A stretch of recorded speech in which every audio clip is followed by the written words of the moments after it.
Сиз бай болгуңуз келет, бирок эмнеден баштарыңызды билбей турасыз. Биринчи жашоого жоопкерчилик алабыз жана чечим чыгарууну үйрөнөбүз.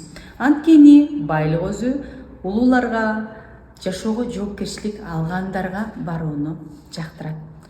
Экинчиси, бул сөзсүз түрдө мага бериш керек, менде жок да, менде болгондо, элдер мага бекер берип койсо экен, акысызын, арзанын, скидкасын деп отурбастан, мен берем, менде бар жана менде ушул нерсени төлөөгө сөзсүз каражат жетишет деген ойлоо сезимдерин калыптандырабыз. Үчүнчүсү берешендик. Өзүңүзгө керек эмес нерсени ашыкчаны элдин баарысы берет. Өзүңүзгө керек болуп турган нерсени жана акыркы тыйынды бөлүшүүнү үйрөнүү бул бай адамдардын сыпаты. Андан кийинкиси барга шүгүр айтмайынча жаңысы келбейт. Демек, барды баалоо бул адамды бардар, бай, анан азыркыга караганда финансын жакшыртууга болгон чоң мүмкүнчүлүк. Сиз кайсыл кемчиликтерди көбүрөөк кайталайсыз? Комментарийге жаза кетиңиз.